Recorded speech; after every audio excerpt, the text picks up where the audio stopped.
بسم اللہ الرحمن الرحیم۔ محترم سامعین اکرام، السلام علیکم ورحمۃ اللہ وبرکاتہ۔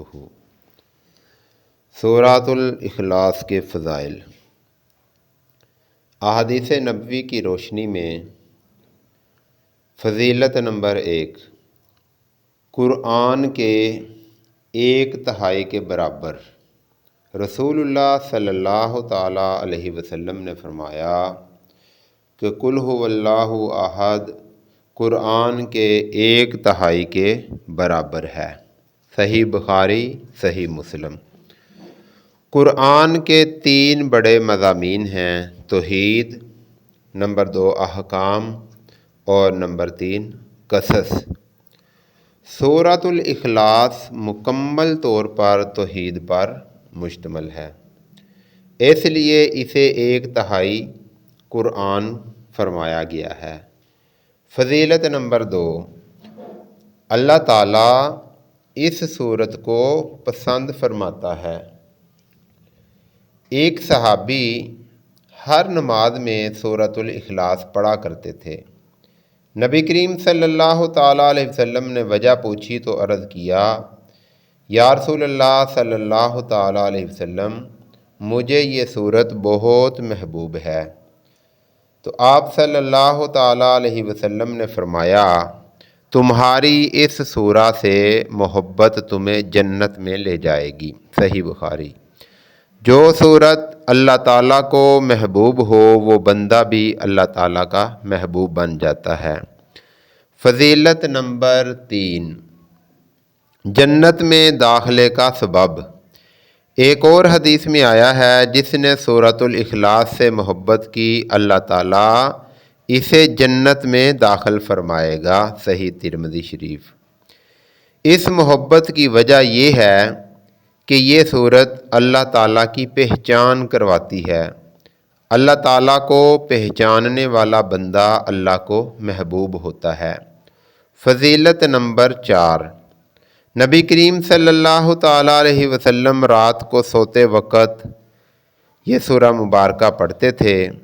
حضرت عائشہ رضی اللہ تعالیٰ عنہ فرماتی ہیں کہ رسول اللہ صلی اللہ تعالیٰ علیہ وسلم جب سونے لگتے تو دونوں ہاتھوں میں پھونک مارتے، سورۃ الاخلاص، سورۃ الفلق، سورۃ الناس، یہ تینوں صورتیں پڑھ کر پورے جسم پر دم فرماتے۔ صحیح بخاری شریف۔ یہ عمل نظر بد، جادو، شیطانی وسوسوں سے حفاظت کا ذریعہ ہے۔ فضیلت نمبر 5، 3 مرتبہ پڑھنے سے پورے قرآن کا ثواب۔ رسول اللہ صلی اللہ تعالیٰ علیہ وسلم نے فرمایا، کیا تم میں سے کوئی ایک رات میں پورا قرآن نہیں پڑھ سکتا؟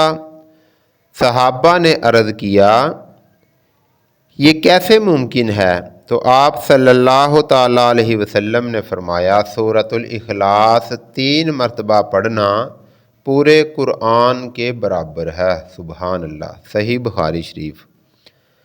آسان عمل اور بڑا اجر۔ فضیلت نمبر 6، ایمان کو مضبوط کرنے والی سورت سورۃ الاخلاص ہے۔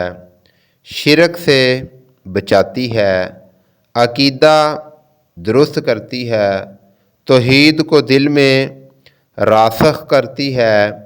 اسی لیے علماء فرماتے ہیں کہ جس کا عقیدہ سورۃ الاخلاص جیسا صاف ہو، اس کا ایمان بھی مضبوط ہوتا ہے۔ فضیلت نمبر 7، دعاؤں کی قبولیت کا ذریعہ۔ حدیث میں آتا ہے کہ ایک صحابی نے دعا میں سورۃ الاخلاص کے الفاظ سے اللہ تعالیٰ کی حمد کی تو نبی کریم صلی اللہ تعالیٰ علیہ وسلم نے ارشاد فرمایا کہ تم نے اللہ کے اس نام سے دعا کی ہے جس سے دعا قبول ہوتی ہے۔ ابو داؤد اور ترمذی شریف۔ بیان میں شامل کرنے کے لیے اختتامی پیغام۔ تو محترم سامعین کرام، اگر ہم چاہتے ہیں کہ ایمان مضبوط ہو، گھر میں برکت آئے اور بچوں کی حفاظت ہو اور آخرت سنور جائے، تو ہمیں سورۃ الاخلاص کو نمازوں میں، سونے سے پہلے دعاؤں میں اور زندگی کے عقیدے میں شامل کرنا ہوگا۔ اللہ تعالیٰ ہمیں سورۃ الاخلاص کے مطابق خالص توحید والا ایمان عطا فرمائے۔